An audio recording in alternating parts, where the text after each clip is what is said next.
Hey guys, Miss Marcus here, and as you can see, we're back with some Atlético Madrid Master League. And in today's episode, we have two matches from the Liga BBVA and one match against Schalke in the Champions League.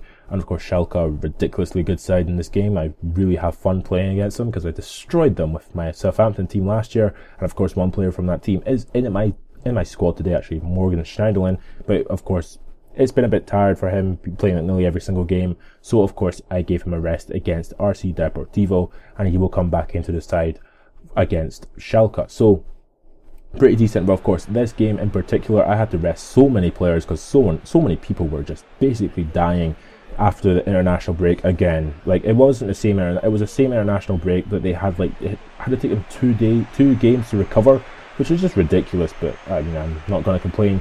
But one thing I do have to say about complaining wise, the weather in this game is just weird because the stadiums of course aren't all located in Spain.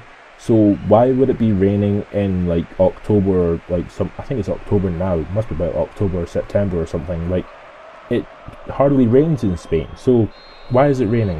It's only raining because we're actually playing at the Bergstadion, which is like, I'm going to assume is a German stadium. So yeah. In this particular game, we didn't really do much, as we see here. Fernando Torres passed the ball basically from the edge of the box, probably should have popped to the back of the net, but they do a lot of this in Spain and it's really frustrating, and I'm already regretting picking Atlético Madrid with this because they just passed the ball about doing nothing. As we see there, Deportivo literally passed the ball about for about 2 minutes coming to the half-time mark.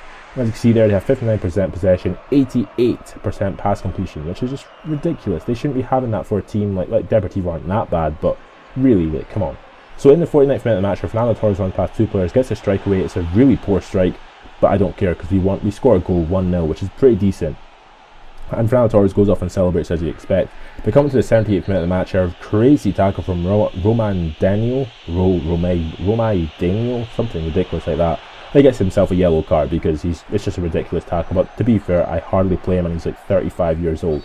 And I actually noticed that I glitched the game by mistake when I was doing the end of the transfer list, because I'm sure I sold Roman Daniel, whatever his name is, and CSK Moscow gave me 16 million for him and he never went anywhere. And unless it comes to January and he just disappears, which would make sense, they gave me money for nothing, which is weird. Hopefully he does just disappear, because if he doesn't, then I'm going to be very confused, because that's just going to make no sense, like, at all to me. So yeah, but anyway, going into this second match of this game, it is against Schalke, the semi-finalists from last year's Champions League. And could we beat them again? Probably not, because Atlético Madrid's team is nowhere near as good as, their team is better than Southampton's team in terms of stats wise. But to be honest, I was so comfortable with my Southampton team, and in goal, my god, I had to play Volanfanto, or whatever ridiculous name is, like 35 or 38-year-old goalkeeper, because Moya and All Black were just unhappy to hell. They just were ridiculously unhappy. So it came up to playing really bad players against a lot of a harder side, which was really annoying as well. So yeah. So could we beat them? Probably not, because I'm not really comfortable with my players at the current moment, with the likes of, Jijinek I'm quite comfortable with, but the rest of them I'm not really got the flow going yet. But yeah, Volatani had to play in goal. He's a goalie who's retiring this season. It means he's quite old, which is quite annoying. He's only rating like 74 or something like that. But going up against Schalke with the likes of Kirchhoff and Howades and Uchida, Holger in midfield, and of course the beasts that are Julian Draxler, Kevin Prince Boateng, and Klaas-Jan Huntelaar. So Huntelaar, of course, is one of those players who completely dominated the games when I last played Schalke with my Southampton side. And he did score like 2 or 3 goals against, I think he scored 2 goals against me over the 2 legs, but fortunately for me I got through to the final. But my god, like, he's just so goddamn good, and I really probably should have bought him for my Atlético Madrid side. As we see here in the 20th minute of the match here, he actually gets an opportunity with Boateng on the ball here, runs past 2 players and gets a strike away, and it's a pretty decent save from Volatani. But as you see here, like, coming up to the half-time mark, Zichner gets a strike away. It's another good strike, but it comes to literally nothing, as the keeper doesn't even have to, like, he stretches for it but doesn't get anywhere near it. And Volatani makes another good save from a Huntelaar header, which shouldn't really cause him any issues, but my god, he made an absolute meal of it when he could have just grabbed the ball when it was hardly like moving at any pace, to be honest. But at half-time it was 0-0 between the teams. It was a really close game, 2 shots 1 on target from me, 2 shots 2 on target from them.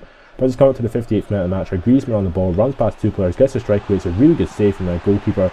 Cerci can't get his foot on it, and basically that was that. So comes to the 70th minute of the match, a really crazy tackle from, I think it's Juanfran on Julian Draxler, and the referee gives Juanfran a straight red card. So playing with 10 men for the last 10 or 15 minutes of the match was just an absolute pain. But as you see here, Griezmann on the ball, plays it into Ziyech. Ziyech gets a strike away, and it's another good save from the goalkeeper. But he goes up for a corner kick, and from the corner kick, Ziyech heads it down to Antoine Griezmann. Comes to nothing, but comes to Gaia, my left back, who pops in the back of the net for his first goal for the club, which is just crazy considering that he is a left back and he probably shouldn't have any business doing in the box anyway.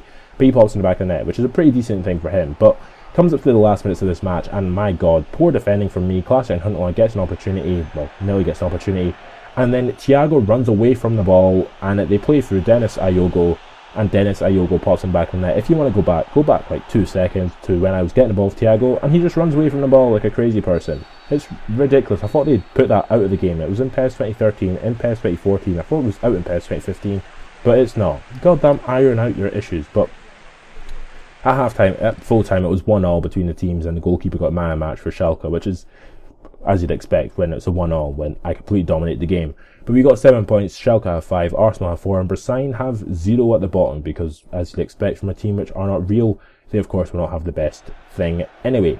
So we go into this last match of this episode, and it is against Levante at the Vicente Calderon. And again, we're playing one of our stronger sides. We're playing like Griezmann, Cerci, Ziyech up front. It seems I was going to play Fernando Torres a lot more, but it seems Ziyech has just taken that completely, and he's like, nope, it's mine. My spot as a centre forward, because he's just playing so much better than Fernando Torres has been. He's scoring goals a lot more regularly. Like Fernando Torres every once in a while pops up with a goal, but Ziyech's just been like popping and then like literally like boom, boom, boom. So as we see here in this match, we end up kicking the ball off as you'd expect as a home side, and it comes to nothing in the first 10 minutes of the match until they actually get an opportunity down this left hand side, one past 2 of my players. They end up getting a strike away with Rafael Martins, and it's a pretty decent save from Oblak. As we see here, Cerci on the ball running all the way back, ends up picking the ball up, and it comes to nothing. But coming to the 28th minute of the match here, and they get an opportunity and they pass a really poor pass. Moussa Sissoko comes to nothing, comes to Cerci, and again, like I said before, his left foot is magical, and he pops in the back of the net with a finesse shot from about 20 odd yards out to give us a 1-0 lead just before a half-time mark. But in the 46th or 47th minute of the match, Oblak gets an opportunity. He saves it nice and comfortably, as you'd expect from a goalkeeper of his stature, and he basically kicks the ball away and gives us a 1-0 lead at half-time. Well, he secures a 1-0 lead at half-time.